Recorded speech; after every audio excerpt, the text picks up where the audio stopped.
Amir Al-Mazroui had everything: money, power, and a last name that opened every door in Dubai. Yasmin, his sister-in-law, had the one thing he couldn't buy: quiet grace and a heart that didn't bend to status.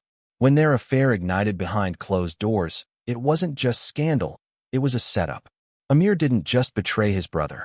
He infected Yasmin with a deadly disease, turning lust into a weapon and love into a slow execution. This isn't just a story of betrayal. It's a blueprint for how obsession, privilege, and revenge can rot a family from the inside out. The Crime Scene presents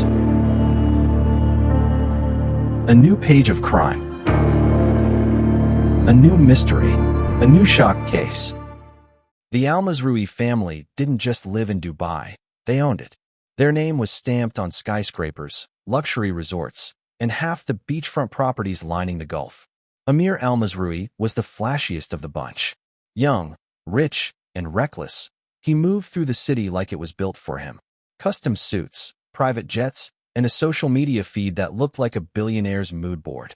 His brother Faisal was the opposite: quiet, traditional, all business. Married to Yasmin, a woman who turned heads without trying. She had grace, brains, and a kind of softness that didn't belong in the cutthroat circle she was married into. Yasmin played her role like a pro. Charity events, family dinners, the whole perfect wife routine. But behind the scenes, things were off.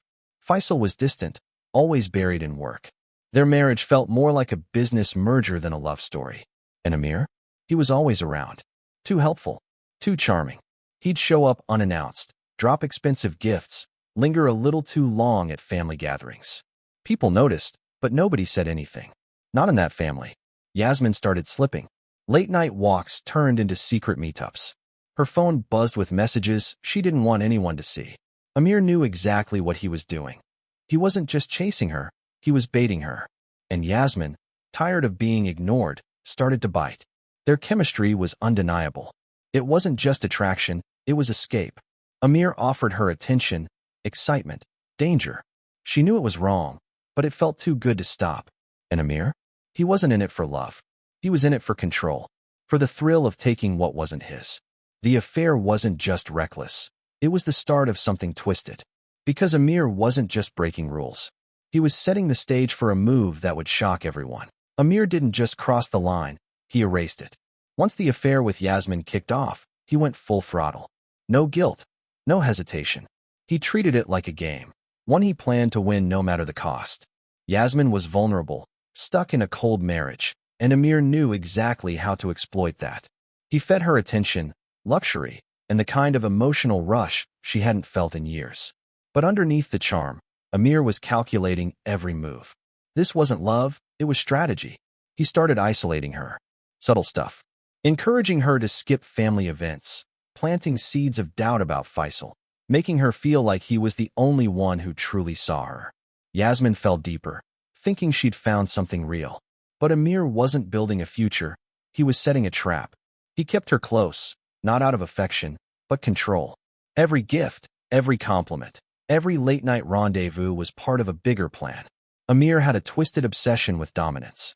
He didn't just want to steal his brother's wife, he wanted to break her.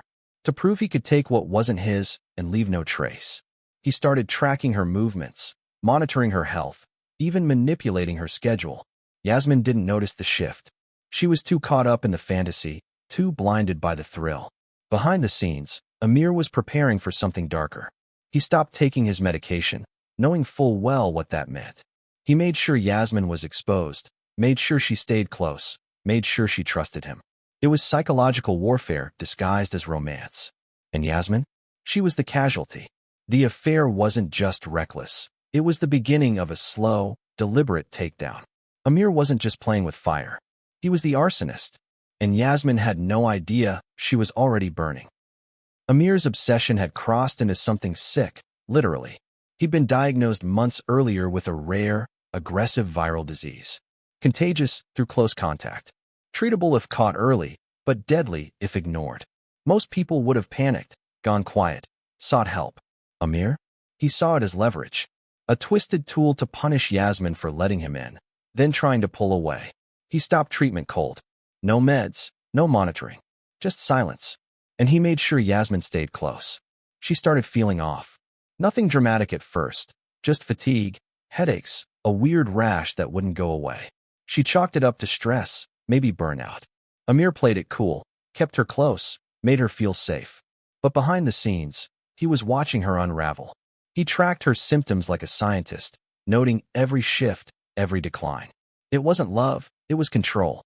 He wanted to see her break, slowly, painfully, without ever knowing why. Yasmin bounced between doctors. Blood tests, scans, specialists. Nobody could pin it down. Her immune system was tanking, and the symptoms didn't match anything common. Amir stayed in the loop, offering support, playing the concerned friend. But he was the source. Every hug, every kiss, every shared moment was another dose of poison. He even manipulated her appointments, suggested clinics that wouldn't catch it, steered her away from the one doctor who might have connected the dots. It was psychological warfare wrapped in romance. And Yasmin? She was drowning in confusion, thinking her body was betraying her. Amir kept his own diagnosis buried, paid off a lab tech to delete records, switched clinics, used aliases. He was erasing every breadcrumb while Yasmin's health spiraled. No one suspected him. Not her husband. Not her doctors. Yasmin's health was tanking fast, and nobody could figure out why. She went from vibrant and glowing to pale, weak, and constantly exhausted. Her immune system was shot, and every test came back inconclusive. Doctors tossed around terms like autoimmune, viral anomaly, and stress-induced collapse, but none of it stuck. Meanwhile, Amir kept his distance publicly, playing the role of the supportive brother-in-law. Behind the scenes, though, he was orchestrating the entire mess. He had connections, labs, clinics, even a few shady specialists who owed him favors. He made sure Yasmin's test results were rerouted, misfiled, or conveniently lost. He steered her toward doctors who wouldn't dig too deep and away from anyone who might catch on. Faisal, clueless and overwhelmed, leaned on Amir for advice.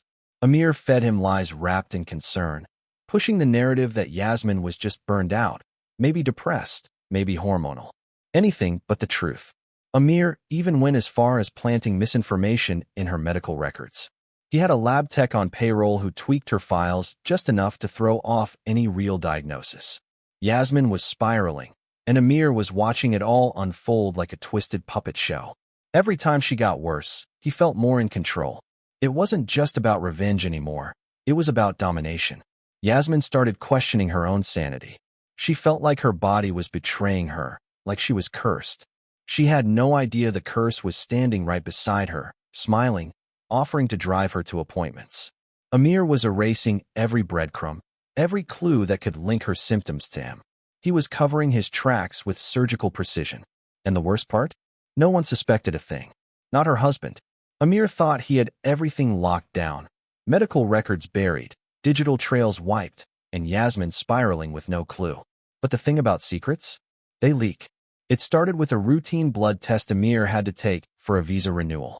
Nothing major, just standard paperwork. But one nurse flagged something odd in his results. She didn't say anything directly, just made a note in the system. That note got overlooked by Amir's usual contacts, but not by a junior lab tech who was new, curious, and not yet bought. The tech made a copy of the flagged report, unsure what it meant, but sensing something off. That copy ended up in the hands of a private investigator, Farid Qureshi, hired by Yasmin's cousin, who'd been quietly suspicious for months. She'd seen Yasmin's decline, heard whispers about Amir, and decided to dig. Farid was good. Real good. He didn't just connect dots, he built a map. He traced Amir's medical history, cross-referenced clinic visits, and matched timelines with Yasmin's symptoms. It wasn't just coincidence. It was cause and effect. Amir had stopped treatment right before Yasmin got sick. The PI found deleted messages, encrypted backups, and even a burner phone Amir had used to communicate with a shady lab contact. It was all there, just buried deep. Farid compiled everything into a dossier and sent it anonymously to a journalist known for exposing elite scandals. Within days, whispers turned into headlines. Dubai heir linked to medical sabotage. Affair, infection, and cover-up, the Al-Mazroui scandal. The internet lit up. Reddit threads exploded. TikTok sleuths started piecing together the affair, the illness, and Amir's twisted game. Yasmin's cousin leaked the story to her directly. She was devastated, but also furious. The truth was out, and Amir's perfect cover was crumbling. He'd played God with someone's life. Now the world was watching. Amir's empire didn't collapse overnight. It unraveled in silence. Once the leaked dossier hit the media, the Al-Mazroui name went from untouchable to radioactive. Headlines flooded in, not just locally but globally. Heir infects sister-in-law after affair. Dubai's darkest family secret. Luxury, lust, and lethal intent. The scandal was too twisted to ignore. The family scrambled to contain the fallout, but the damage was already viral, literally and figuratively. Amir tried to play it cool. No statements, no appearances. But silence only made things worse. His business partners pulled out. Endorsements vanished. Invitations dried up.